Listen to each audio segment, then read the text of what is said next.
Animation with Krycklund.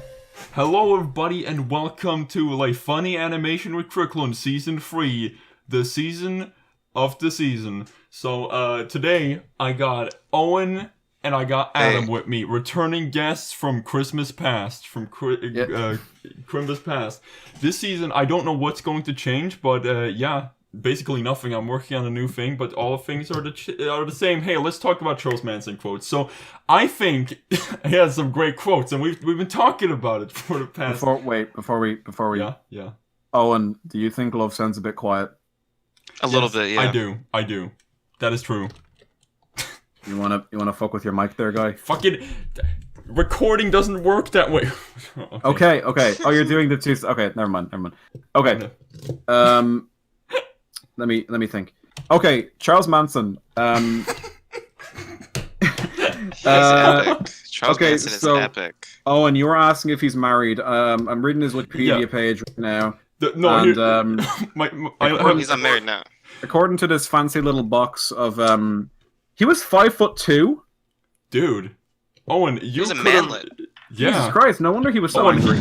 He was only slightly taller than you, Owen. But Fuck you. Fuck you. I am 5 foot, I think, like 8. I know so many little anecdotes about Charles Manson because I'm broken, but the two things I know extensive details about is Charles Manson and opossums. Those are the two things I know weird details about. But my favorite detail ever is when he had a girlfriend in prison, and she said after he died, she was gonna put his body in a carnival setting to be displayed in a display case. And Charles Manson responded, and he was against it, not because any moral reasons, but because he won't die. He says, "I will not." Perfect. I had this idea for a character. I don't know where the fuck I would use this, but. I imagine someone who knows Charles Manson, but only knows him for his music. Oh yeah. And then when Charles Manson died, he reacted the way people did when David Bowie died. Yeah. He's going around posting fucking gifs of him on Tumblr and shit, and it's rest in peace, my Charlie Manny. Taken from us too soon. And people are going, dude, he was fucking crazy. He was literally insane. And they're going, yeah, he was a bit out there. Really He was a madman. He was an absolute madman. Dude, he fucking killed. Yeah, his music really killed people. His music was really fucking killer, dude. Okay. God. Anyway, Owen, you were asking about if he was married. Apparently he married one woman in 1955, divorced her after 3 years, married someone in 59, and then divorced him in 63. Wow. Other than that, I don't see it on the page, but I do happen to know, and I think Love can verify this, there was what's the word I'm looking for? I know he got a lot of letters in prison from admirers. There were a lot of women who really were into him. Groupies in prison who enjoyed him. He had a lot of exactly. Yeah, groupies, women who are drawn to psychopaths or have a thing for psychopaths. So I do happen to know that to some people he was kind of a heartthrob. Yeah. To me included, no. Yeah, especially. I really have to escape this fucking Charles Manson thing because he is fascinating to me, and I do like his quotes, but I can't keep talking about him everywhere. It's I'm turning into a hot diggity demon, the period he had where he kept talking about it. Did Max have that? Yeah, he did. I think we might have listened to it together where there was an interview he did for a brony podcast thing where he did it entirely in character as Charles Manson. Jesus. I don't remember. Yeah. I mean, I believe you. It sounds like him alright, but... It's so awkward because they don't know what he's doing. They just don't, what are you doing? And there's one part where he even paraphrases the famous what was it? Do you feel blame? Do you feel wolf kebab rough management? My favorite part about that is it has sections to it, that whole rant, because he starts with wolf kebab rough vantage, and then because that's things he strung together with words, but then he starts sounding like a stalling car where he's You know this gibberish off by heart? Love's a fucking psychopath. Are you fucking kidding me? I get most of it. I can do most of it. Love can write a 500-word essay, like, analyzing just that one quote. Exactly. I probably listen. Charles Manson was a lot of things. He was mysterious. He was an enigma. He was a lot of things. But I think there's one thing about... No, he was a good man. Okay. Listen, I think there's one thing about Charles Manson that we can all agree on, and this is fact. Yeah. Listen, this is true. Position okay. the camera, so a face cam. Here we go. I think we can all agree that Steven Universe would forgive him. Yeah, he would. Yeah, exactly. Because he forgave the fucking like weird space fascist diamonds who like killed millions of people. I saw a great picture that like a friend of mine made, and she's a Steven Universe fan, but she's one of the people who was like criticizing this. Yeah. But she sent me this great image where it was like Steven sitting talking to Connie, and it's like, how do you not know about Nazis, Steven? They were a fucking horrible movement, and they wiped out millions of people based on things like religion and skin color, and they were led by this horrible man who was deeply racist and prejudiced and bigoted and bloodthirsty and psychopathic. And Steven goes, well, I'm sure if they'd gotten to know him, he wasn't so bad. Did they try talking to him? Yeah. God, just another reason, one of the millions of reasons to hate Steven Universe, the man, but also the show. But seriously though, what's your top 10 favorite Steven Universe episodes, love? Okay, I'm gonna list all of them. Number 1, Wolf Kebab Raw Manage Part 1. They talked a lot about Charles Manson. No. Steven discovers Charles Manson and develops a fascination for him, and the gems have to sit him down. It's like Doug episodes. The gems have to sit him down and explain that he should probably idolize someone else. That's amazing, because the gems are the one who aren't from Earth. They're just like, Steven, please. I don't know. It'd be funny. Hold on. What the fuck am I doing? Oh, no. Imagine a Steven Universe episode where like they made a challenge that Steven can only speak in Charles Manson quotes. That would be great. Beautiful. Look, he turns to fucking Pearl and goes, look down at me and you see a fool. Look up at me and you see a god. Look straight at me and you see yourself. and then there's like a moment where they rotoscope the dance he does when he gets out of the seat. I'll attempt to recreate it for the camera right now. Hold on. Steven, why are you acting so weird? I mean, who are you? He makes a series of faces. Yeah. It's like, nobody. It's great. Why is this the way I started this fucking series? Why is this the way I started it? Because we saw Once Upon a Time in Hollywood. Whoa! Speaking of Charles Bronson, it's a good movie, dude. You're a fucking idiot. So, are we gonna do a little review of it? Yeah, sure. All right, let's do it. Let's do it. Are we doing spoilers? Yes. No. Well, it's kind of hard to talk about how much I love this movie without spoiling. Why don't we do a non-spoiler part and then do a spoiler section and then just have a timestamp? Can we talk about this on Chili Skeletons instead? I don't know. I want to talk about it now.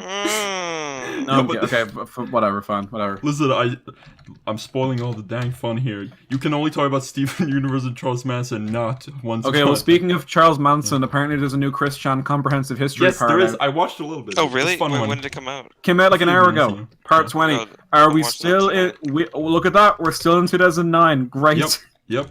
Oh, great. Fairly late now. Why was 2009 so fucking horrible for Chris Chan? I don't know.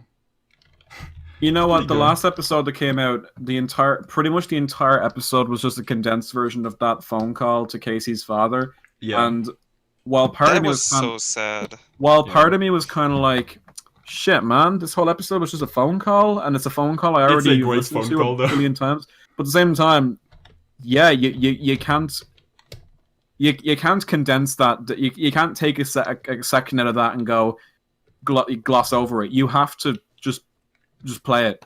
It's just... What can you say about it? That phone call is just... Yeah, it is rough. It's brutal. But here's the thing. You know what? When I need to motivate... When I need motivation, I listen to that phone call. Like, when I listen to that Chris Chan phone call, it makes me think, shit, I should clean my room. I should go for a jog. Here's the thing about that phone call. I feel like Casey's then that I don't think... Well, okay, I guess it's relative because a lot of the Chris Chan trolls are, like, evil, but I don't think he was that harsh on it. Like, he was just asking questions and watching Chris demolish his own life before him. Yeah.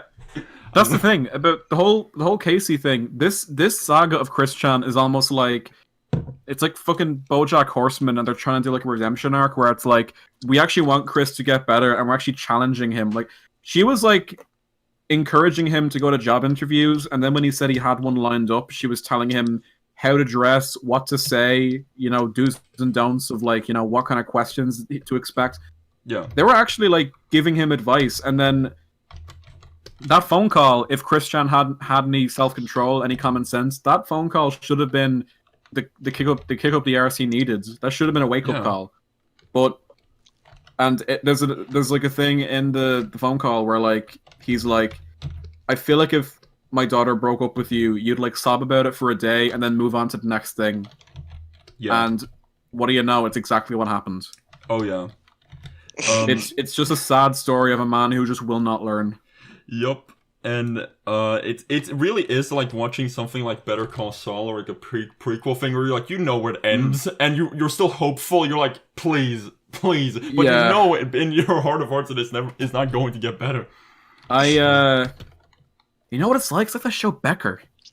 Wow. What? Sorry, I was like, okay. The heck I've been watching.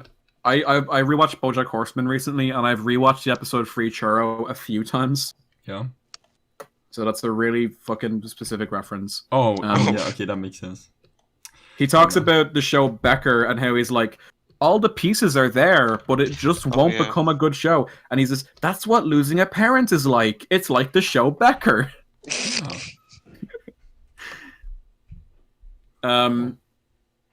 Yeah, Chris Chan and BoJack Horseman, two of my favorite Netflix shows about sad, depressed people. Yeah. Yeah, bro. Very sad. Well, I wouldn't even call Chris Chan. I wouldn't even call Chris Chan himself depressed. I would just call his life depressing. But yeah, it's like he's oddly just kind of innocent through everything. Yeah, just like you see fucking like an episode of the comprehensive thing where like they juxtapose, like there's a clip where somebody fucking like does one of the heinous things to him like in a call. It's like that's soul crushing, that's so humiliating, and the next step's him going like, "Hey y'all, it's Captain Loveday. I'm not feeling too good. I know." Yeah. He bounces back from things so quickly. That's like amazing. His life is like he's like it's depressing, but it's like. Yeah. It's also impressive. I don't know. It's impressive, but also kind of like... Jesus, man. It's very funny. Yeah, it's very funny. Yeah. Fucking 95. Oh, by the way, guys, fuck you for the opening of the new podcast. Okay, listen. I had that plan for so fucking long. So, okay. Can I just say... For those that don't know, I'm gonna put the clip right here. Hey, Love here. Just wanted to give a quick disclaimer before the podcast. There has been some things that have occurred since last episode. Owen was in a car accident, and he's not quite the same, but you know, we need to help him in this trying time. We need to give him a lot of support. So, you know, he's still the same old Owen at heart. Just wanted to give some condolences about that, and hope you enjoyed the podcast. Sorry, Owen.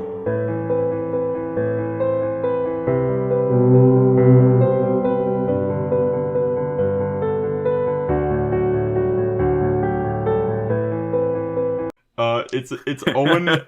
Basically, I made a weird fucked up Photoshop of Owen where he's deformed, and then immediately after I made it, I was like, I'm gonna make a disclaimer for the beginning of the next podcast.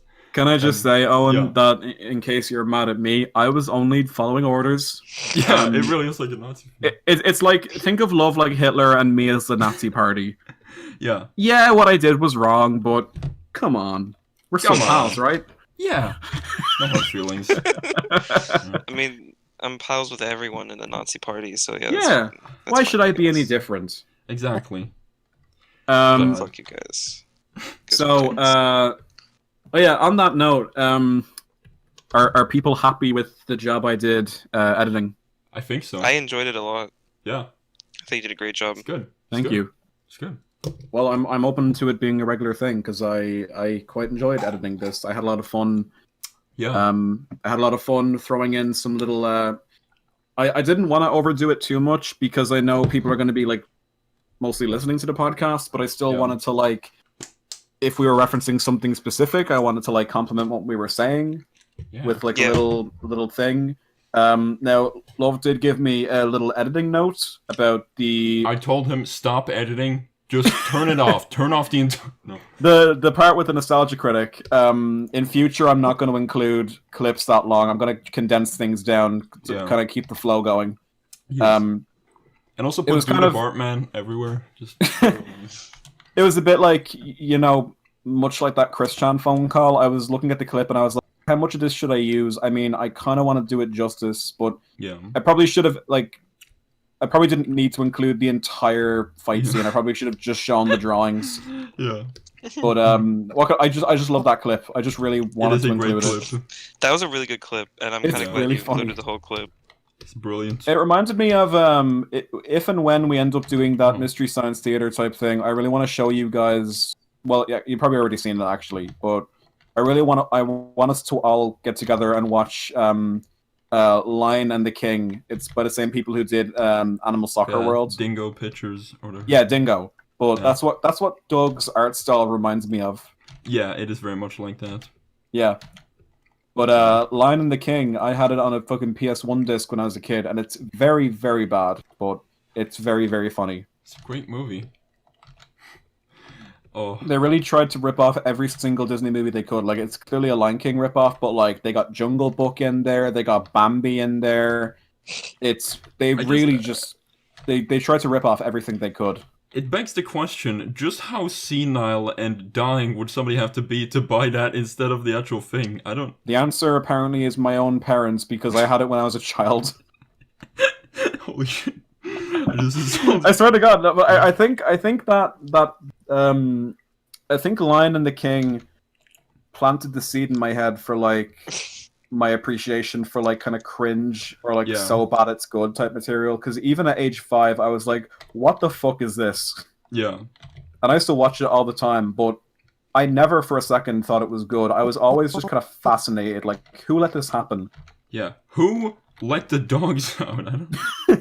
That's always the question that my childhood begged in the early 2000s. Who did, in fact, let the dogs out? In the 60s, it was who killed JFK. In the 70s, it was that. In the 2000s, it was who let the dogs out. We don't know. There's merely a query. There is no answer. And then for me, it was who made Lion and the King. The answer is Dingo Pictures. Wow. Man, you know my favorite thing from Dingo Pictures is I haven't even seen the thing, but they did a Hunchback of Notre Dame thing. Yeah.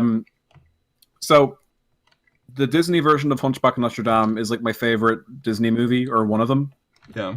And that opening scene where it shows how Frollo found the baby Quasimodo is like a beautifully done scene, and they set up his character very well, his motivation very well, and the nature of why he chooses to keep Quasimodo as like this inner conflict where he sees himself as a servant to God, but he's also struggling with his own hypocrisies. That movie is intense. Like, it's very intense. Yeah, it's way more mature than it has like any right to be as a Disney movie. Like they made it as G-rated and as Disney-ish as they could, but they still managed to make it very dark. But that opening scene is such a beautifully like well put together way of setting up these two characters and their dynamic and the nature of their relationship. There's a Dingo Pictures version of Hunchback that literally just opens with a fucking baby in a basket crying, and these nuns are going, "My baby, oh look at this," and then Frollo comes in and goes, "What's this?" And he looks down at the baby. The baby's crying, and he just goes, "I think I'll adopt him and take him with me." And that's it. That's all. That reminds me of my birth. That's actually how my parents adopted me. Yeah. Also, the way they draw Frollo, he looks like fucking Quagmire. That's great. It's just literally Quagmire. Fucking hell. God. There's pizza in my house. I think I'll adopt Owen has pizza now. Does the pizza just fucking spontaneously appear within your house, Owen? Yeah, pretty much. Also honey mustard wings. No, I haven't had honey mustard wings in like so long, bro. Wow. What do you? I kind of miss it. That reminds me of the day when me and Owen you PayPal'd me money. Yeah, me and Owen were calling. He wanted to order honey mustard wings, but he didn't have the money. And I was thinking of PayPaling him the money to buy honey mustard wings. And then we realized that PayPal didn't work like that. Yeah, it took like a day for the money to go through. Yeah, it takes a while to go through. Yeah. So I couldn't get my wings. That is really sad. Yeah. There's like a running thing of like us wanting something and just love going, I will PayPal him the money. Listen, if I have, listen, I don't have regard for my own life. Though I don't know if I'll PayPal Dylan the money to go see What's About Time in Hollywood because I spent a shitload of money on random shit recently. And also, Dylan is a devil human, so I don't know. But just kidding. You almost gave me the money to see it, but I ended up seeing it with my dad. Yeah, but then I gave you $25 today. Did you? Yeah, I PayPal to you. Oh, let me check my email. I didn't see that. Dude, bro. Thank you. This is charity right here. I'm giving homeless Irish people. You know, that's actually redundant to say that because all Irish people are homeless. We all live in a big muddy pit full of wolves. Yeah. That we know. Yeah, sure. Oh, look at that. I've got PayPal money. Hooray. Wow. Hooray. Wow. Now you can buy Excuse me, this is €20? You fucking cheapskate. Yeah, it's $25 though. Oh. Yeah. This was not the deal. I quit. This was the... Oh my god, he's quitting live. I guess I'll... Well, okay. Oh, fun. I am quitting. I am killing myself. Goodbye. That's what the guy on TV said when he shot himself. That infamous clip. He was like, I am quitting. I am killing myself. He just went out shot. Wait, about that guy? Bud dude? Bud Dwyer? Whatever. Yeah, the guy who kills... That was so fucking weird. Because like he was like this politician who I think he made like... some unpopular decisions. He was like mayor, I think, and like everyone just started to hate him. And at some point, he just got on TV. It was like, wow, he wanted to do a press conference. He was like, okay, well, I'm just gonna kill myself. What the fuck? Yeah, it's fascinating. Fascinating indeed. Yeah. Oh my god, dude. Oh god. Dude, I gotta do in-betweens? Who even knows what an in-between is? What are you, an in-betweener? Yeah. What is this? Okay.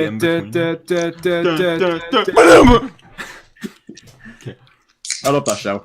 It's a pretty dang good show. I rewatched some of it quite recently. I actually remember why I stopped rewatching it. I remember what happened.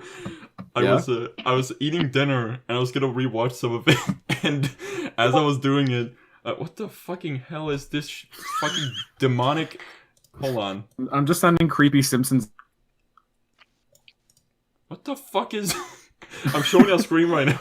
I just found it on Tumblr and thought it was funny. What the fuck are you...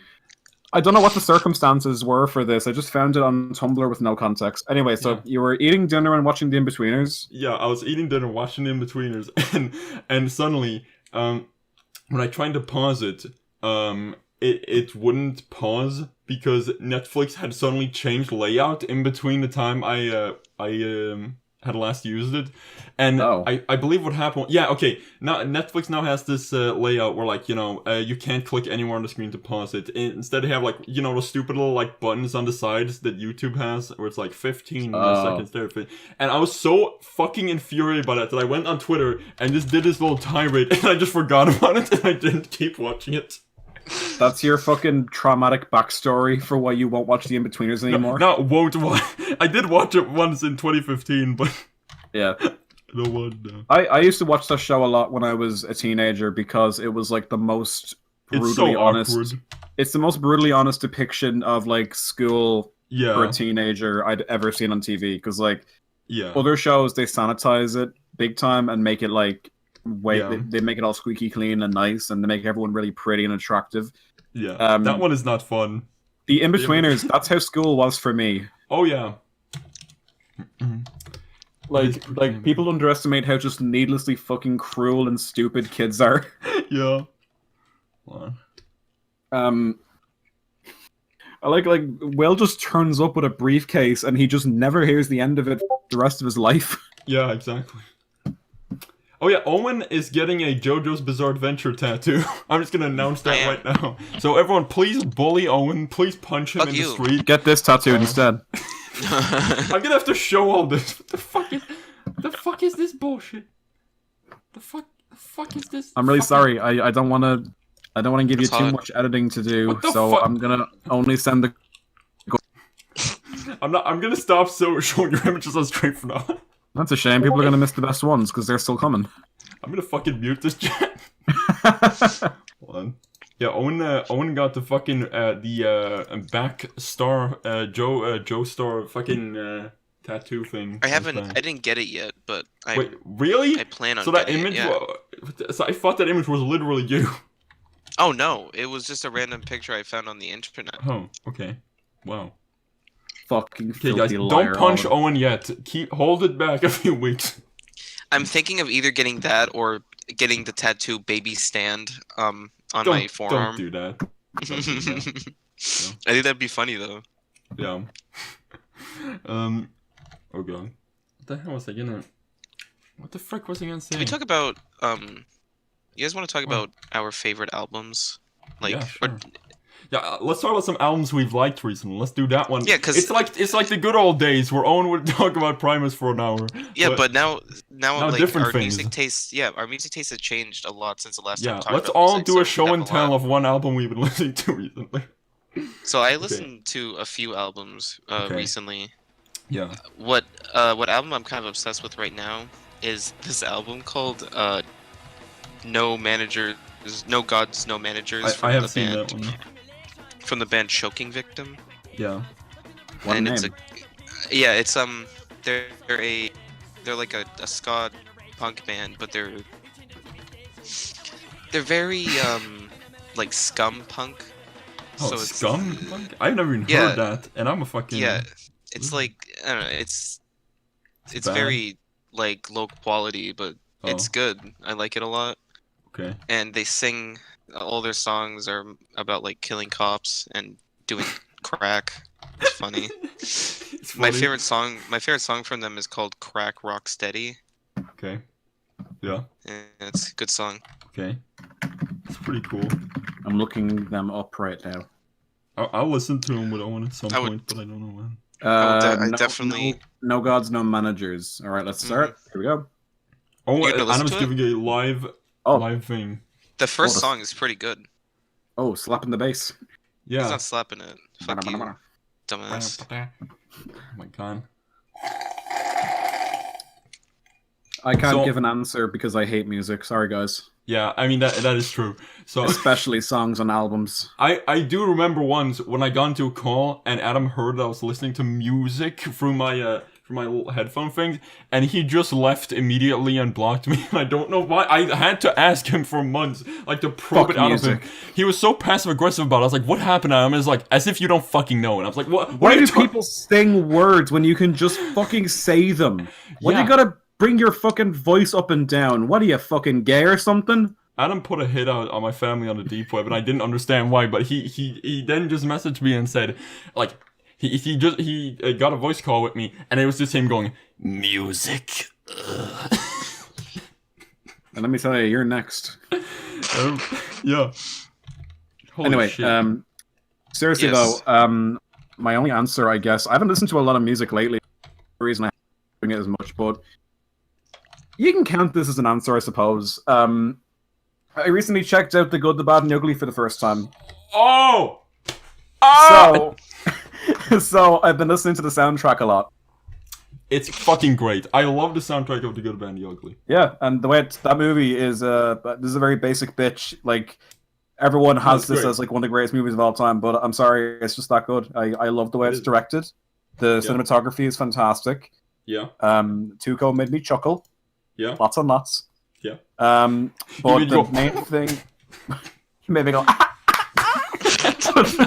But the main thing,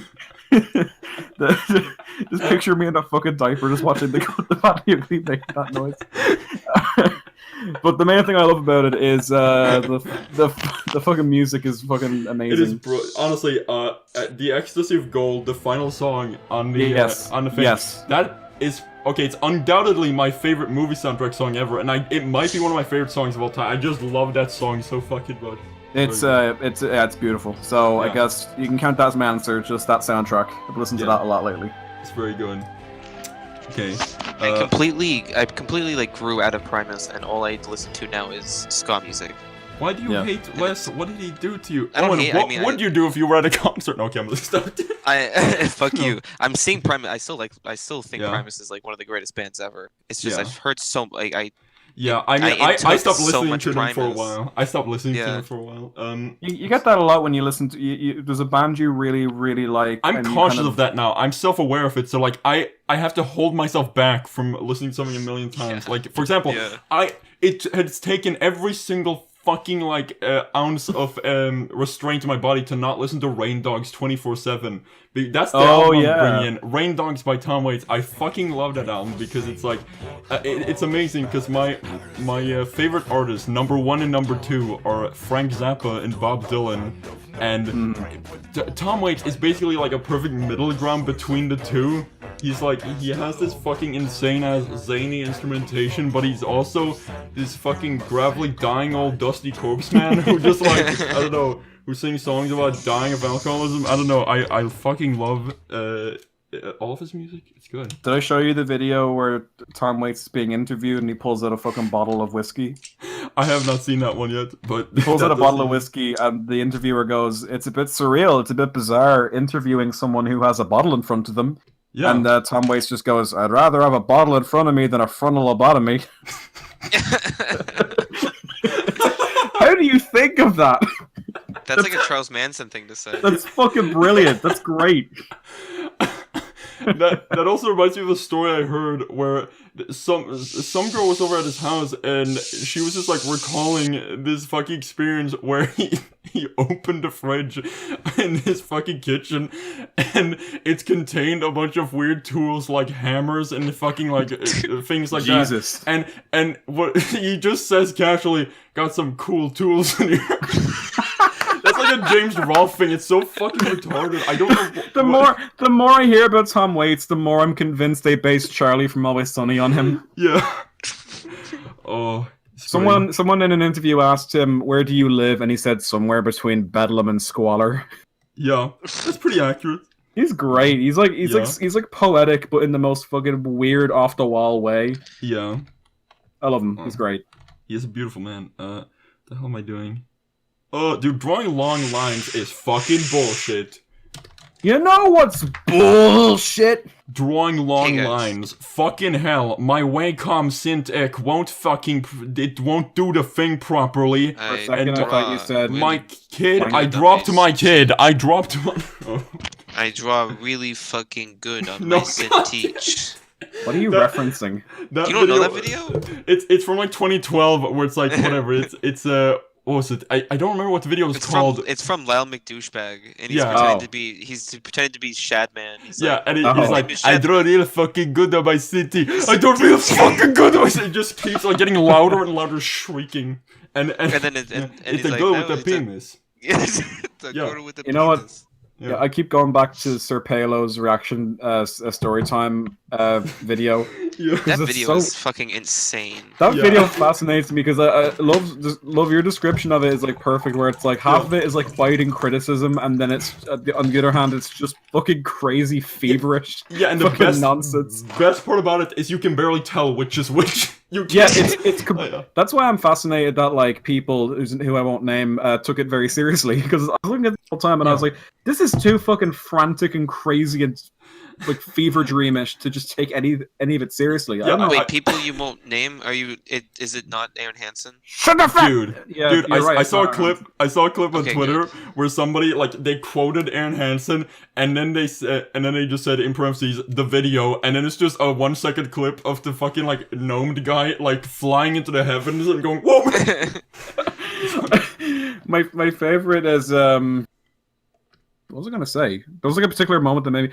I love when Sir Palo, like, because he does all of his own voices and he just pushes his voice so fucking much. Yeah. And like the way he just goes, "Hey guys, I'm just didn't tell you about the school."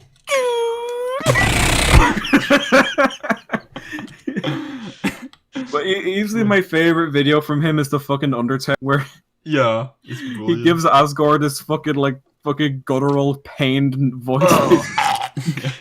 Are you touching the child? No! That's my favorite. That's my favorite. I love Toriel just like going between like, what a horrible, miserable, nasty creature. Yeah, it's brilliant. I love how all of his videos are just fucking crazy, feverish. Yeah. How did we find him again? I mean, that was way long ago. I think I found him in 2012 for his Mickey Mouse video. His Monkey That was Mouse it! Yeah. He did his Mickey Mouse where, like, Mickey's like, let's go to the beach! Yeah, that was the one we all passed around, the one where they're going to the beach. It's like, they all get mauled by a shark. He does that thing. He does that Donald impression, like, anyone... everyone can do this sound, but it's really hard to actually talk like him, so he just goes... He's just like, yeah. It's brilliant.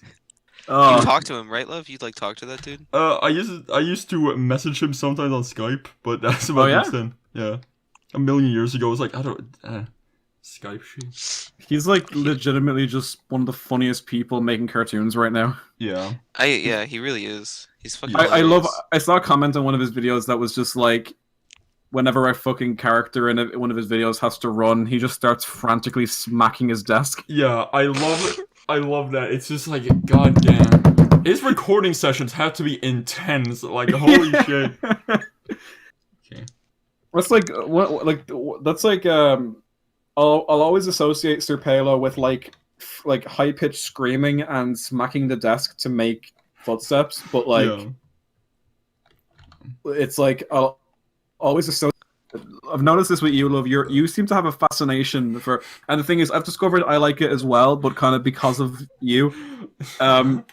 You seem to have a fascination with like you're moving along, and you sort of walking footsteps, and they gradually just turn into running. Yeah, it's like I've noticed you fall back on that a lot, but it legitimately it can be either really funny or really scary. Yeah. Oh, like that one King of the Hill video where like, would you say your husband has a temper? Dude, that is so genuinely scary. The way that's like, the way the audio's like, it reminds it honestly like it trigger like it gets to me. It feels like in your childhood when you did something wrong and you know you did something wrong. Yeah, it's so fucking primal. It's like, oh god, here he comes. It's so nightmarish. It's terrifying. There's this entire series on YouTube. I think they're called KH Edits, King of the Hill Edits, and the whole thing is just this nightmarish. Like I wouldn't call it YouTube poop because it's like it's not really funny. It's mostly just this terrifying David Lynch-esque like King of the Hill thing where there's sort of building a backstory. David Lynch, I don't know. Clouds. Oh yeah, clouds. Hey Dad, I painted my room. Start puffing, boy. Swing, Bobby, swing! Oh, it's someone just editing King of the Hill, but it's not quite a YouTube poop. He's just kind of turned it into some creepy psychological horror. Yeah, where like Hank is like a fucking crazy short-tempered psychopath. Yeah. Oh, God. It's dude, if MatPat does a Furion, I will kill myself immediately. I will honestly because there's sort of like background story elements where like I don't know shit. If he does, I would be so fucking mad. I don't know. That was like I remember when Lasagna Cat made the big comeback, and I think it was Lyle McDouchebag. Someone tweeted like, I cannot wait for all these theory channels to fucking make these videos about Lasagna Cat and just completely ruin the. Yeah, exactly. Dude, I hate the fucking format on YouTube of like, you know, things analyzing spooky videos and. It's just the arrogance of the video title where it's just like explained. It's like no, you like I don't know. They're just fucking stupid. I hate video essays that are like XY show is stupid and here's why, or like why such and such is trash. Yeah, I hate that shit. Yeah. Oh god. On the topic of Lasagna Cat, did you ever watch? Not the whole thing because it's like hours long. But did you ever watch the sex survey thing they did, where they? I did. They had when they made the big comeback. They had this sex survey where there's like Garfield and John like announced you have to call this number you have to say your name, and then you have to say how many sexual partners you've had. Yeah. And then they got all of the like messages they got, like all of them, and they made they just posted videos with results. And it's literally 4 hours long, and it's just an endless loop. It's the same setup every time. It's Garfield, Odie, or John in like a certain order. Yeah. And it always starts with them sitting on an armchair, reading a paper. There's a knock at the door, and they go to the door and go, "Who's there?" And then it's the recording of the person saying, "John Smith." And then they go, "John Smith who?" And they open the door, and it's a creepy mannequin standing there, and he goes, "John Smith 5." And then the sitcom laugh track plays, and then it fades to the next one, and it's like, it just goes on for 4 hours. And they like made a unique one for every single one, and it's like, it's incredible. That is amazing.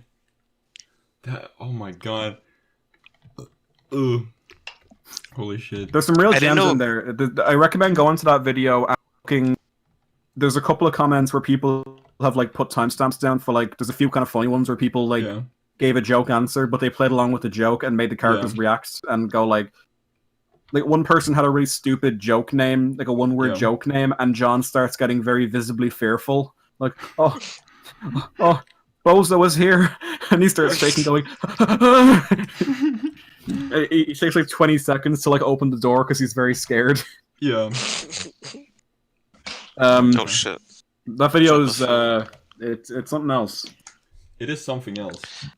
I didn't know Lasagna Cat was gonna be an ARG. I just thought it was gonna be some kind of like parody channel. Yeah. That just made like weird. I did love the I love the original videos where like when you discovered it early on, where it's just like all of these videos uploaded on the same day in 2008. Just these terrifying little fucking things where like music moments at the end and like this creepy image of Jim Davis. I don't know. So creepy and weird, and like it's such an anomaly. And then I love how just committed they are to making fun of this property that they very seriously have just nothing but contempt for. Yeah. Like, they very clearly just despise Garfield. Yeah. Like, it's not a loving, affectionate parody. It's like, this entire thing is just an elaborate way of telling Jim Davis, fuck you, you're not funny. Yeah. It's extremely just brutal. Yeah. Also, they did a video. The other thing about the sex survey result video. So it's like 4.5 hours long, but they end it with this creepy David Lynch type movie that I Is cannot. This the thing with the aborted fetus? Yeah. Oh. And like a big fat man in the desert who looks like Garfield, and he's just got his cock out, and like John becomes an old man. Yeah, just like go to the sex survey video and like go to like the last kind of I think it's like from like 4.5 onwards. It's like the last kind of 10 minutes, I think. Yeah. But it's creepy. It's so elaborate and creepy. Yeah. It's quite a brilliant vid. God. Holy shit. Dude. I remember Nightmind made a video about it. Who? Oh yeah. Nightmind is like one of those like. Oh, it's a channel that explains like ARGs if you're too lazy to like actually participate in it. Okay. I have a very mixed feeling relationship with like those kinds of channels that talk about like spooky things and all that, because sometimes I watch them and I'm really interested because they bring something to light that I hadn't known about, where I'm like, wow, cool. And then there's ones where they just ruin a joke, where like they take something that's like, the joke is that it's fucking terrifying and like it's not supposed to be like, and they just don't understand in any way that it's supposed to be funny because it's fucking horrific. I don't know. Yeah. Do you know what I miss watching like 100,000 times? Fucking Too Many Cooks. Oh yeah. Oh yeah. That's a fucking classic video. That was a brilliant video. That was great. That was so well done. Oh yeah. God, when that came out, it was like, I can't imagine what it was like for the initial people who saw it when it aired in the middle of the night on Adult Swim. Yeah. This is a bummer. I know. It's Like, fucking terrifying. It's so like legitimately like really, really funny, but also there's just something really creepy about it. Yeah. And I hate how, at the time, I hated how everybody was just like boiling it down to, it's a parody of 80s sitcoms. It's like, no, it's using 80s sitcom as a backdrop to just create like a fucking weird like comedic horror movie fucking thing. I don't know. I don't think it's a parody of 80s sitcoms because it doesn't fuck with the conventions really. I don't know. Yeah, it starts off like I think it starts off as a parody of 80s sitcoms that like the way the intro starts. Yeah. But I think it just devolves into something that's just not anything. It's just exactly. It's just a complete nightmare. Yeah. And then the great ending where it finally gets to the thing, he walks in, it's like, hey, and it just he enters the house and they're all in there. Yeah. And I'll say this, I don't know if this is an insult or a compliment to the guy, but whoever plays the serial killer is legitimately terrifying. He's actually terrifying. Yeah. Every time he appears, like I kind of like Yeah. Yeah, it like triggers something in me. Yeah. He looks a little like you, Owen, dude. Fuck off. You know what? He kind of looks like a fat Charles Manson. Yeah. Yeah, a little bit. Dude, my favorite insult is something that's just patently false. Like he looks like you, Owen. He does not look like Owen in any way. We all know what Owen looks like from the Joint Scandalous episode at the beginning. You're getting a lot of mileage out of that photo, aren't you? I sure am. I'm starting to feel bad for being complicit in the whole thing. Yeah. No, I love that. That's blood money now, Adam. The money. Okay. Take your €20. Yeah. Actually, don't. I want pizza. Yeah, of course. Hold on. Takes a lot to make a stew. Takes a lot. Especially when it's me. Too many cooks. Too many cooks. There have been several points within the last few weeks where Dylan has said something, and because it's Dylan, and he fucks with us and gaslights us every 5 seconds like it's none of his fucking business. There have been 2 things where I just didn't believe, but they were somehow true. Dylan is living through like a real life Boy Who Cried Wolf type story. Yeah, because like he said like Bernie Sanders is on the Joe Rogan podcast. Like what the fuck? No, he isn't. And then he was. Oh, I knew that. And then today he says, "What the fuck was it? Yeah, there's gonna be a Breaking Bad movie in fucking October." And I'm like, what the fuck? I don't believe you don't. And then I looked up, it's like, holy shit, there's going to be a Breaking Bad movie in October. Yeah, a Jesse Pinkman movie about after the events of Breaking Bad. I'm so fucking excited. Oh god. I if it was any other show, I would be like, it's not needed. It's going to be a cynical cash grab. It's going to be this, going to be that. But because it's Vince Gilligan and I have so much faith in him, I am I trust him, and I trust him to make something that's actually good and feels natural. Yes. So I'm hopeful for this. Exactly. And he's going to collaborate with Scott Cawthon and create the ultimate Five Nights at Freddy's Breaking Bad crossover. I was out shopping today and there was like a baby screaming and crying and it sounded just like the fucking jump scare from the first like Freddy's game. Yeah. I'm not exaggerating. It literally sounded like this. It was the same noise. It was horrifying. I thought you were going to say... Me too. Yeah, I mean, just getting your fucking way. You're like walking and you're like, one of them gets in front of you, you're like, kick him to the moon. You're like, well, I'm sorry. What's that Louis C.K. quote where it's like, I hate kids. I'm with the opposite of pedophile. Yeah. Keep them away from me. Yeah. Oh. Look, remember the time I was telling you about like the little girl who lives near me who was constantly screaming? And like we were in a call one time and I had my window open because it was summer and it was hot and it was like every 5 seconds, yeah. And then she would stop, and I was like, and you were like, where are her parents? And I looked at the window, and I was like, they're watching and laughing. Yeah. She keeps like smacking into wall, and then I looked out the window, and it was, what was it? It was like she's on a scooter. She's going at a speed that no 3-year-old should be going at. She has one hand on the handle. Yeah. She's holding an ice cream cone, a very large ice cream cone, and she's looking over her shoulder.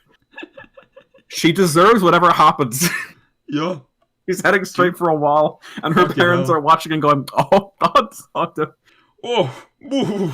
And then I go back to talking to you, and then 3 seconds later, Dude, I see kids with like Five Nights at Freddy's shirts, and I'm just like, what the fuck? How did that happen? The amount of kids in my area who are wearing Fortnite merchandise. Yeah. there are certain properties where like they're only cashing in on them like years later, and I like see kids wearing like Five Nights at Freddy's things, and then I see like people wearing Rick and Morty shirts. I'm like, where was this when I was actually into this? Where was this? I don't know. Rick and Morty is like, there's a lot of Rick and Morty merchandise over here. It's like everywhere. And, you guys excited for the new season? No. Well, I am. So dismissive. I am sort of in a fucked up way kind of excited, because what could they conceivably do after for season 3 when they've completely just fucked their show into the ground? It's like, what can you do now? I feel like I'm in such a minority that I don't have a problem with the new seasons. What was the last episode of the last season? It was the one where Rick plays Minecraft, and then he fucking fights the president, and the characters literally do not feel like this. That was the only episode I didn't like in the new season. Other than that, I was fine with it. I hated most of it. Well, okay, but probably a good. You know what? My problem with Rick and Morty was just how obnoxious the fan base got. Like, I remember when I watched Pickle Rick for the first time, because I watched it like the day it came out, and like it hadn't. I was watching it and like I was laughing at it because I saw it for what it was. It's like, he's like the smartest man in the whole universe. I maintained that it was funny originally. The original context of it was funny. Yeah, in the context, because it's like he's the smartest man in the whole universe, and this is what he came up, and he is so delighted with himself for doing it. And it's like, he's like so proud. He's like, look, I'm a pickle, Morty. He's so happy. Dude, it feels like the show is parroting itself, and I like that. Yes, exactly. It's the Justin Roiland thing, which is very sad because it's a comedic device that sort of had a limited time span. Where the whole point of Justin Roiland's shtick is that he plays characters that are so obnoxiously self-aware, which are like every point where like the whole like I'm Pickle Rick, like as if you were a pickle in real life, you would call yourself Pickle. I'm Pickle Love. It's like it's outside of the show. It's so fucking stupid. I don't know. Yeah, but the thing is, I was laughing at it because I was like, it is, and I see what he's going for, and I see it's not just self-aware, it's straight up just like, fuck you, Yeah, exactly. And I was laughing at that, but in the back of my head, I was going, the general majority of the fan base is going to completely misunderstand this, and it's going to be inescapable. And what do you know? Yeah, and people are I'm Pickle Rick. People are screaming it with no context. There's people getting tattoos. It's everywhere. Dude, I almost felt a shiver in my spine when we were both like saying, we originally found the Pickle Rick thing fun, because like I felt a shiver in my spine saying as if a friend just said like the National Socialist Party. I mean, they had good intentions to begin with. They built some road. It's like I feel like, oh my god, we're gonna get crucified. No, it's like Pickle Rick has been like, it's been so thoroughly tainted by the internet. Like it's so gone. Because my perspective on it is just, if the fan base hadn't been obnoxious about it, Pickle Rick would just be a cute little joke that's like whatever. And that's how I feel about Rick and Morty in general. All my problems do with just people being annoying about it, and it's gotten to the point where I don't even feel comfortable saying to people that I watch Rick and Morty, because people just instantly picture that copy pasta where it's like, you have to have a very high IQ.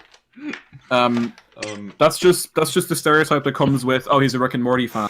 Yeah. Exactly. Even though it's like, I just find it funny. That's all there is to it. Yeah. But the last couple of seasons have been hit or miss for me, but I still like them. Yeah, here's the thing, like, the way I feel about season 3 and why I think it's such a fucking wreck is because look up what the episodes were in season 3. I think that anything about season 3. I think just about the majority of episodes in season 3 were bad, honestly. But the fact, it wasn't necessarily that they were bad, because a show has bad episodes, but they were catastrophic. Like the episode felt like you were disassociating from your body, because the characters don't feel at all like characters of Rick and Morty. They just feel like they're like, I don't know, written by somebody who has never like written anything. It's like they're just like, hey, write Rick and Morty, and then they just do that. It's like that. It doesn't feel real. Okay, so Rick and Morty. Okay, season 1, pretty much across the board, I really like. Amazing. Season 1. Season 1 was a masterpiece. Yeah, I love it. Yeah. Like I normally hate show pilots. Even good shows tend to have awkward pilots. Like I love BoJack Horseman, but the pilot of that show was fucking awkward. Yeah. Rick and Morty has a fantastic pilot. It's really funny. What was the pilot again? It's the one where like they go to the dimension, and he's like, it's the one where it's like, you gotta take the right up your butt. Yeah. You gotta shove them way up inside your butthole, Morty. They'll come out of too many times. Yeah. I remember that. I like that one. And then so season 2. A Wrinkle in Time. That's the one where they. I liked season 2. I thought season 2 was pretty dang good. Season 2, yeah. Okay, season 2 was fine. Okay, These are just, I'm on Wikipedia, these are just titles. I don't know what happens in them because they're all a pun on Rick. I don't know what the actual episode. Hang on, let me look up on Netflix. Rick and Morty. Okay. Yeah. Okay, so episode season 2. Krycklund time, Krycklund freezes time. Okay. Season 2, Morty Night Run. Rick sells a gun to an alien assassin so he can afford an afternoon at a video game arcade. Yes. I like that reading one. Rick and Morty episode descriptions. Yeah. I'm just going through it and seeing like which ones are good because I'm saying I like season 2 and 3, but I'm just now realizing I don't actually remember much about them. I just remember liking them. Autoerotic assimilation. I actually like that one a lot. The one with the big hive mind that Rick is with. And that was pretty good. I like the that ending one. was fucking stupid though. That's when it started getting like. I thought it felt kind of serious. I thought it felt genuine because the whole idea is that Rick needs an entire planet to keep up with him because that's just who he is, and even then, so big brain. He has many Reddit karma. I'm sorry. I think it's just the idea that the fact that he's seen so much and has witnessed so much and has experienced so much, you would reach a point where like everything feels small to you, and you would become kind of a nihilist. I think it makes sense for him. Yeah, it really is what happens when you reach ultimate gamer energy. This is why I can't talk about this fucking show. Jesus Christ! Listen, I understand what you're saying. But yeah. Fucking hell. I do really think the season 3 was catastrophic, and it's weird because the first episode of season 3 was incredible. I loved the first episode. Yeah, I love that episode. Can we go over the episodes of season 3 and give like a one by one thing? Okay. So season 3. So the Rick Shank redemption, the big prison break. I love that one. Yeah, I give that one a 10 out of 10. Goddamn. My favorite scene in that episode is the Mexican standoff where he's like, "I wasn't gonna actually shoot her, but he thought I was. Huh, I totally did. You're an idiot." Yeah, yelling at him. I love that. It's great. Episode 2, Rick Mansing the Stone. When things in turmoil at home, Rick and Morty and Summer go to a post-apocalyptic world to violently work out. So that was like a Mad Max one where Morty gets the big arm. I don't want to say that was an okay episode, I guess. It was alright. Probably a 6. Episode 3 is obviously a 10 out of 10 because it's Pickle Rick. Yeah. 11. Let's change the scale. Okay. Episode 4, I agree that this one sucks. It's the Which Vindicators. one is it? That fucking episode. I'll give that a 1 and not a 0 purely because I'm saving it. I saw a really good video essay on it where it's basically like there's no arc in it. Nothing is learned. Nothing's developed. Like Rick and Morty are in the exact same position at the or I think it was like Rick's position is that he hates the Vindicators, but nothing is learned. He's proven right. And Morty is proven wrong because he idolizes them, but they turn out to be scumbags. But the thing is, he learns that lesson very early on. So the rest of the episode is just kind of them all arguing, and it's just kind of not that funny. Yeah. So and then at the end they had that guy, was it Noob? It's like he's kind of meant to be like the new Meeseeks or Mr. Poopy Butthole. It just felt like it was just like a parody of Rick and Morty. Yeah, that episode felt more like fan fiction or something. Yeah, a lot of people said that. I know, even the people on the show hate it. Like Dan Harmon thinks it's like the worst one. Yeah. And okay, the Whirly Durly Conspiracy, where Rick and Jerry go to that resort where you can't die. That one's kind of fun. I like that one. Yeah. I like Rick's entire speech about how Jerry is actually a predator and his technique is to pretend he's prey. And people give him a pass because they feel bad for him. Yeah, because I do fucking hate Jerry. I do genuinely dislike him as a character. But the thing is, it's more like I know people like Jerry who do that exact same thing, where it's like, he's so fucking unlikable and horrible, but he's so pathetic, you can't yell at him, and in that way he's indestructible, and it's really frustrating. So, so I like that one. Yeah. Oh, 6. Okay, I like this one a lot. I don't know how you guys will feel. Rest and Rick Laxation. That's the one where they separate the toxic Rick and toxic Morty. That one was also pretty boring. This whole season was kind of boring and forgettable. See, I like that one. I'll probably give that one a 7, 6. I don't know. Yeah, I enjoyed that one. Yeah. The Rick Lantis mix-up. That's the one where it's the Rick and Morty Citadel, where that one Morty is trying to become president. That's insane. I thought that was going to be the last episode. I think it kind of should have been. Yeah. Oh, it certainly should have been. I'll say that now. Yeah. Holy shit. because the finale of season 3, aside from the Vindicators, is probably my least favorite one in the whole series. Yeah. Okay, Morty's Mind Blowers. I like this one. Which one was this? That's the one where they did it instead of interdimensional cable. It's basically... Oh. It turns out that Rick erases Morty's memory every time he like embarrasses himself. So it's a series of like little skits with Rick and Morty doing crazy shit, and Morty gets traumatized or embarrassed or something. I thought it was cute. It's kind of like a series of rejected episode ideas, but they're still funny enough for like a cute little skit. I give it 1 out of 5. I don't know. It's okay.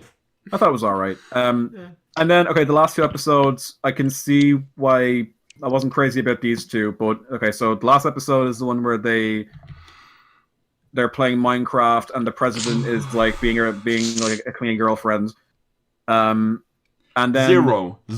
Just the ABCs of Beth. That's the one where Beth has like a weird make-believe land that Rick made for her. Then she goes and finds a childhood friend who is like a cannibal now. Yeah. I forgot about that episode. I never liked that one either. Yeah. Okay, so out of these 10 episodes, I dislike most 3 of them. I dislike 3 of them. The Vindicators, the Beth one, and the finale. I dislike 3 of them. But the other 7, I like quite a bit. So wow. I really liked the interdimensional episode, but like not really. It's like that the Morty one. Morty's Mind Blowers, yeah. Well, yeah, that one. Yeah, I really liked that episode. I think that was my favorite episode. So I will agree that season 3 is the worst season so far, but I still think the good parts are really good, and I would like season 4 to be more like them, like those episodes. I don't know. For a while now, I've thought about it, and I think the only way season 4 could conceivably work is if they just, I don't know, radically change the show in some way. Yeah. Because like it's like that thing where like you can never show your face in this town again. The well has been poisoned. I don't know what. Arthur will never eat lunch in this town again. It's true. Yeah. So shit. What do you think is like the big thing that has to change? What's your main problem with it? Is it just that the characters aren't consistent? It's so weird because like okay, first of all, good writing, that's probably should be something, but like it's just like the whole thing of Rick and Morty has been deeply cursed by the entire internet. I don't know how they could possibly so listen, they need to make fun of those people. Yeah, exactly. Just so that they get turned off from it. Okay, if we could forget about those people, because I agree those people are the worst. In 99.9 situations, I 100% think it's stupid to judge a show by its fan base. I think it is absolutely retarded. I hate the fucking thing where like people are like, yeah, but it's a fan base. Because, I don't know, it's just not fair. But with Rick and Morty, it's impossible almost. Like, it's, I don't know. I mean, I agree that the Rick and Morty fandom is annoying. But to me, it's no different from other fandoms. Like, I have just as many problems with the Steven Universe fandom. I hate... The Steven Universe fandom might be worse. I don't know. Yeah. So, I think it's not really a Rick and Morty thing. It's a fandom thing in general. Well, I don't... Well, here's the... See, once again... Okay, you know what would be kind of interesting? Because they did a similar thing. I rewatched the latest season of BoJack Horseman, and they did a really interesting approach in the new season that I had forgotten about, where... They basically just challenged the whole... I think there was like a subsection of people who were misunderstanding what BoJack the show was about, and they thought that somehow if you relate to BoJack, it's a good thing, and the show is saying it's okay, even though that's not the point of the show. The point is that BoJack is deeply flawed, and even though he's not really beyond redemption, he still has to change. Yeah. So in BoJack, he ends up going onto this show, and Diane has kind of a crisis when she realizes that horrible people are using BoJack's new show to justify their shitty behavior by saying, hey, I'm just like that guy. Yeah. I think if Rick and Morty did something like that, that'd be kind of interesting. But I'm not saying it has to, because honestly, I'm fine with season 3. So we've whatever. discussed Rick and Morty for a lengthy time. We did. Well, we haven't talked about it in ages, because to be honest, I haven't really thought about it in ages. I haven't watched it in a while. But yeah, when's the new season coming? I don't know. Right now. Yeah, right in now. 5 fucking minutes. It's like those fucking old like dang Cartoon Network things where it's like new show premiere right now. They show like the Hiroshima footage. It's like and they come back. I don't know. Oh, why don't we do some childhood cartoon hot takes and unpopular opinions? Let's do that. Let's do it. I like I've that got idea. one. I've got one in mind, which is the only reason but I'm gonna let you guys go first. Yeah. Hot takes. Or kind of unpopular opinions. Invader Zim is kind of fucking boring. I don't like it as a show. Okay. And I've never watched it, so I don't really have an opinion on that. I never watched it either, but I thought the movie was fucking extremely amazing. And I want to watch it. I've heard it's great. I've heard it's great. I want to watch it. Yeah. It's just like it's very Rick and Morty-esque. Oh, no. I've heard it's very going back to Rick and Morty. I've heard it's very Newgroundsy. That too, yeah. It's very it's Newgroundsy, kind of Rick and Morty-y, because Justin Roiland is in the movie. Oh yeah, really? That's pretty cool. Yeah, he plays the fucking dinner bot, bro. Wow, that's kind of cool. Fucking makes food. He also plays it. Have you seen that that meme where like that's scientifically impossible or not scientifically possible? What the fuck are you... Or like he fucking jumps at him in the. Have you not seen that? If you haven't seen it, then there's no. I don't think I've seen that. Disgusting. Oh, and you are a fool. It's a fucking meme from open the the window. And it's funny. It's a good movie. I will check it out. I really want to watch it because I've heard it's amazing. I'm checking it in.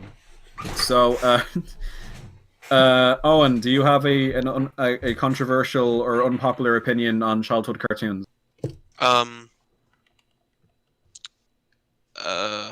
Bro, my friend Adam. I don't know. I never really watched cartoons as a child. That's very sad. I watched. SpongeBob wasn't that fucking good. People keep praising it. It's like, oh, it's so good in its prime. It's like, no, it wasn't that fucking good. It had some good episodes here and there, but like, I don't know. It's not that fucking good that you need to talk about it every second on fucking interpost your stupid fucking gif. SpongeBob is gay. Okay, listen, I do find it annoying that people have basically made it their business to turn every single fucking frame of SpongeBob into a meme, and every week it's a new SpongeBob thing. I do find that annoying. Having said that, it's legitimately a good show. Well, yeah, it's a good show. It sure is, but it's not like, I don't know. You just think it's overrated? Yes, I don't know. That's fair. Yeah. I have kind of a hot take for like now. Yeah. Okay. It's kind of so 16. I know of it. Yeah. The show 16. It didn't really get that much like reception when it first came out. It was kind of seen as a shitty show. I don't know what this is. And then there was like this recent like surge of like, oh, I like this show now. Really? And yeah, so since everyone was talking about how much they loved it, I always was like, because I watched it as a kid, I was like, oh yeah, I like this show. I don't know what this show is. So I went back and watched it, and I have to say, it's a shitty fucking show. Oh, really? Yeah, it's very boring and dumb, and it's animated like disgustingly. I have a very vague knowledge of it because I've only kind of seen it around. It doesn't look very good. I have never heard of this show once. I don't really call that as a hot take because the show wasn't that popular to begin with. You know, that reminds me actually of today where fucking me and Kuma watched Treasure Planet, that fucking Disney movie from like the year 2000. I like that movie. And here's the thing, because it was like, you know, unsuccessful at the box office, people feel the need to fucking defend it. Like, guys, it was such an underrated masterpiece, and I fucking watched it. And here's the thing, it's clearly visually beautiful. Like, it mixes 2D, 3D very well. It's very nice. It's a fucking 2D Disney movie. It looks really good. Yeah. I don't give a fuck about any of the characters. The main character is this fucking stupid idiot who walks around and he's like, ha ha ha, he's like fucking Steven Universe on crank. I don't know. But I don't like any of the characters except the cat captain. I think she was kind of cool, but besides that, none of them are cool. I remember liking her, but it's like, yeah, whatever. It's such a shitty fucking... I enjoyed that movie a lot. Fuck yeah. I think it's one of those things that like it kind of came and went, and there's kind of a lukewarm response to it, and then it's kind of got a cult following now to make up for it. Yeah, that's exactly what happened with 16. But yeah, I just don't give a shit. It's a bad show. I don't know. Wow. Some shitty fucking Canadian show. That's why it sucks. My Fuck that's the biggest problem. It's made in Canada. Yeah. Fuck Those you, damn fucking dirty Canadians. Is there a slur for Canadian? Yes, Canucks. What? Canucks. Oh yeah. Whoa. Yeah. Bleep that out. Bleep that out. Yeah, Love, I remember one time we were talking about racial slurs, and I forget if I asked you or you asked me, what's your favorite racial slur? But either way, that question came up, and either way, you told me that in Swedish, there is a slur for black people that translates to licorice gnome. Yeah, licorice gnome. Yeah. That's incredible. It's horribly offensive, but that's kind of... I don't know why it's funny to me. It's great. If I called a black person a licorice gnome, I don't know what they would do to me. They'd just be like, confused. I think they would be annoyed. They'd be like, what the fuck? That's...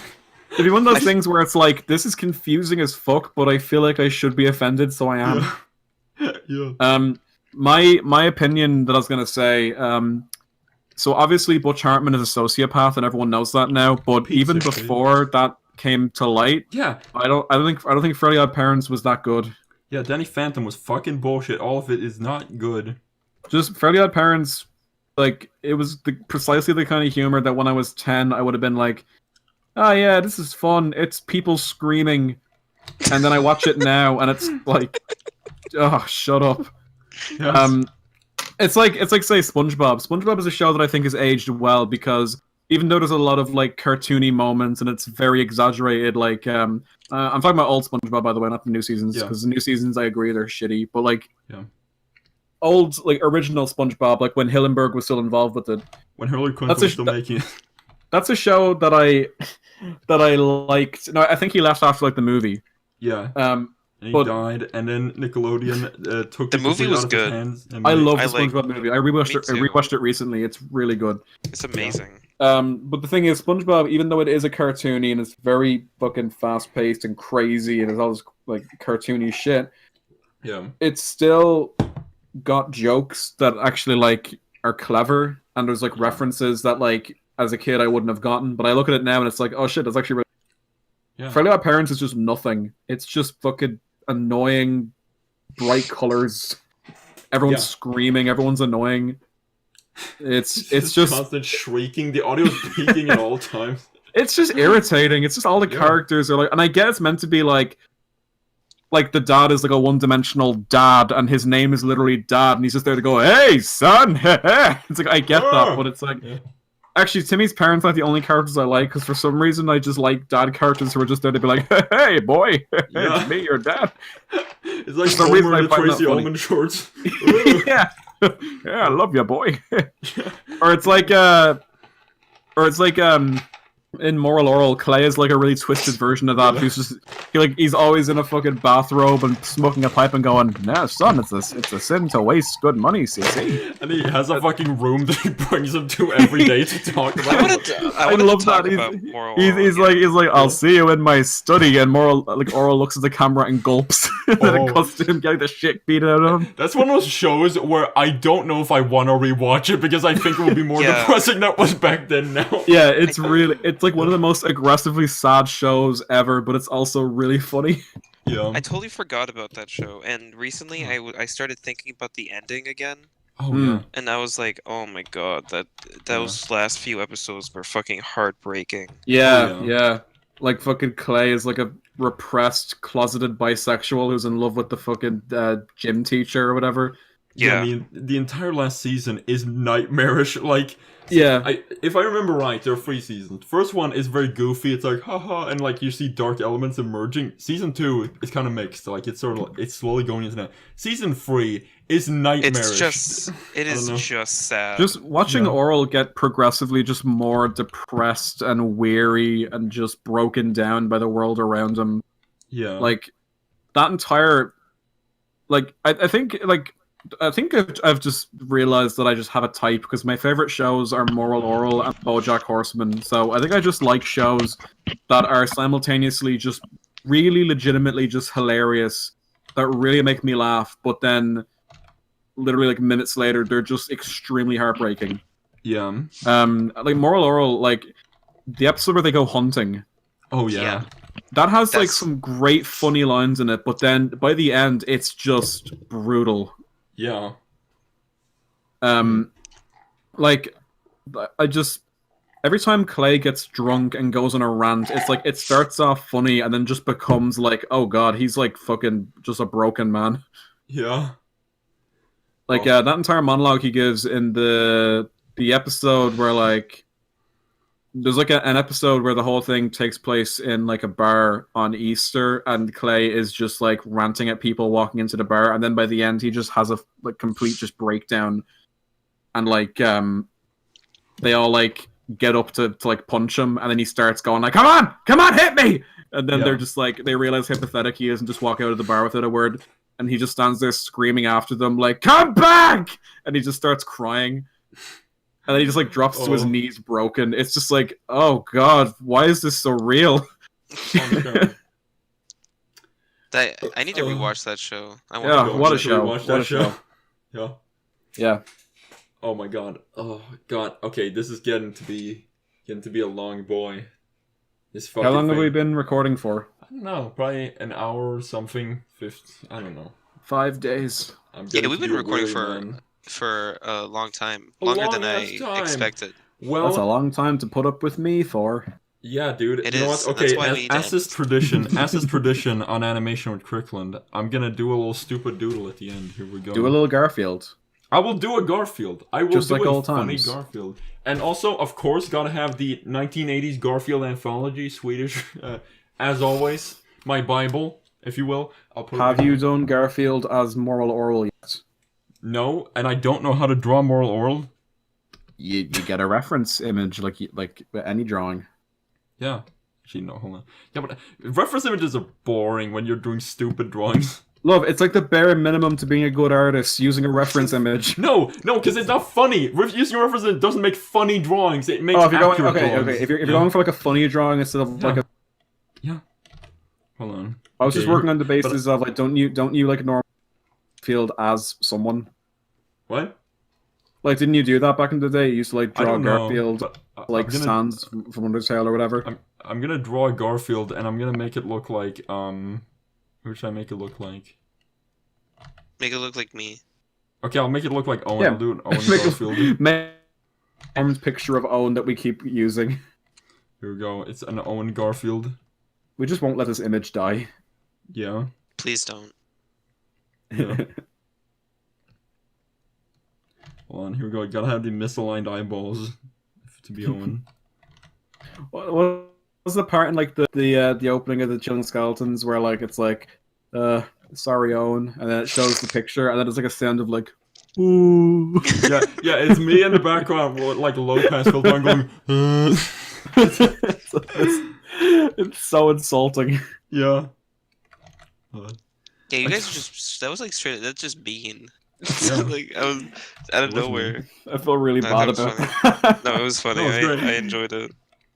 Okay. Love like messaged me discreetly after we finished recording and just sent me that video of just went, oh yeah, put this at the beginning, and I was like, oh boy. Okay, here we go. Okay, this isn't so crazy yet, but I'm gonna hollow out. Once we finish this, I'm gonna gonna watch that. Minute. This is the last minute, but have you guys seen this? What is it? Oh, for fun, no. It's like a parody. Yeah. They're just actual dogs. Is that real? Fuck. Yeah, of course. I keep hearing people saying that like they're dogs rescued from shelters, so I don't know if they're actually like CG dogs or they're doing it the old-fashioned way and they're just getting trained dogs CG. to run around. Yeah. Are you hang on, let me look this up. I'm 100% saying it's CG right now. I don't know why would they put the effort in to make it real dogs? Why would they? What is the point? I don't think it's going to be in theaters. I think it's going straight to their streaming thing. Wow, good. Well, I'm going. Wait, there's a trailer out. Let me see if it's like CG. Okay. I mean, the dog looks real, but then again, it's Disney's CG. Yeah. Oh yeah, the dogs like talk. So yeah, Disney CG. I'm assuming maybe they used real dogs, but then they used CG to like animate their mouths moving. I would love if they used real dogs and they did it as cruelly and horribly as possible. Like you see, like honestly, they're trying to get the dogs to walk, and you see somebody behind them kicking them in front of to get them to walk. It's like it's like that old Disney documentary where they were filming lemmings and they didn't realize that the lemming, them all walking off the cliff thing, is an old urban legend, but people wanted to see it, so they had someone standing off camera just throwing lemmings off the cliff. Yeah. And there's that fucked up funny. fucking. There's really it's not funny, Owen. It's horrible. Yeah, it's funny. There's this really fucked up movie from like the 80s or something like that where it's not a Disney movie, but it's a movie about like a cat and a dog friend. And the movie is so fucking weird because even in the movie itself, you can tell that there's deep animal cruelty going on within the filming. But there's these awkward scenes where like they're in danger, and there's one scene, and it's even more fucked up when you know what happened during the production. There's one scene where the cat is jumping off of like a waterfall and like flying down, and I think it makes it, but it's like it breaks it fucking. I don't know. It's horrible. But yeah, they literally just threw a cat off a cliff to get a fucking shot. Okay, wait, I'm looking at it right now. Okay, I'm looking at the Wikipedia page. Apparently, yeah, they got real dogs, and they're trained dogs, but then I guess they used CG to make their mouths move when they talk. Yeah. So apparently it's a combination. It's like a live action CG combination. Yeah. Who is the cast? So Tessa Thompson is playing Lady. I am the cast. Who's playing Tramp? Justin Theroux. That sounds familiar. The big bloodhound is Sam Elliott.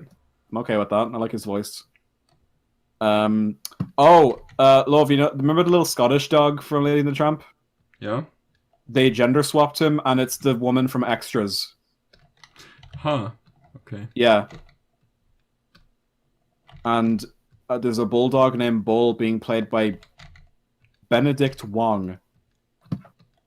Dude, what is this? What timeline is this? Yeah. Benedict Wong from the Marvel movies is playing a bulldog. Dude. It's just a bunch of Marvel people. Like Tessa Thompson was in Thor 3. Yeah. It's because Disney owns them.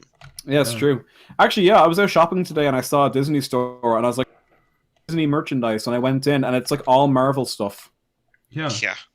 Yeah. They love their Marvel. It's just Disney just waving their fucking big veiny cock around going, look at all these people we own. Yeah. I think literally the only thing in this world that Disney doesn't own is my cats, and they're working on it. Yeah, they're working on it deeply. You're like, you look away for a second, you see them running in like just in your front yard. Maybe they'll CG. Maybe they'll CG animate him and make him learn meow. Yeah. Yeah. My stupid old cat who doesn't know how to meow properly. Yeah. Oh yeah. Wait, I sent you the video before where he's like sitting like hunched over, really like a little gremlin, and I went up like, "You okay?" And he like squints up at me and goes, "Meow." Oh yeah. That's funny. I want to put not funny. He's sick. I'm gonna put a speech bubble next to Owen. Hold on. Oh no.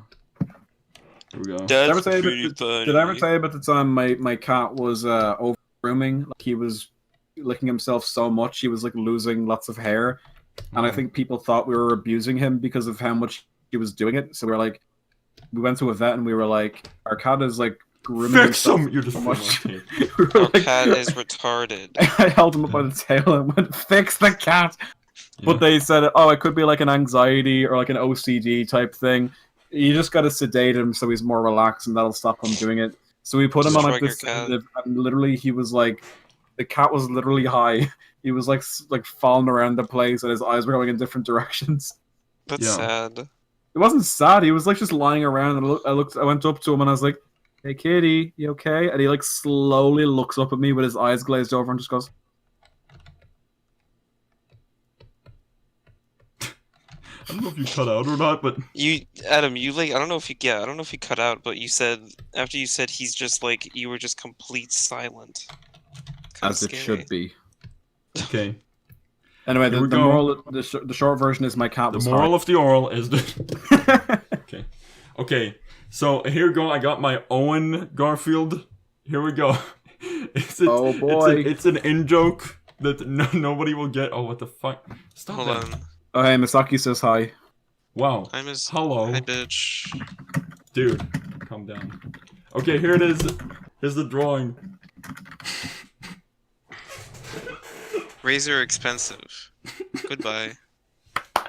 The joke is the joke, ladies and gentlemen, is that me and Haley, a friend of the podcast, have been doing a harassment campaign against Owen to get him to shave. Like, one of my favorite tweets ever is Owen just posting a picture of himself, like an innocent picture of himself, and Haley posting a one-word response, just shave. You guys are fucking bullies. Oh, and don't you know it's not bullying if it's true? Don't you know the bird is the word? Don't like do that. Family episode. I want a bird.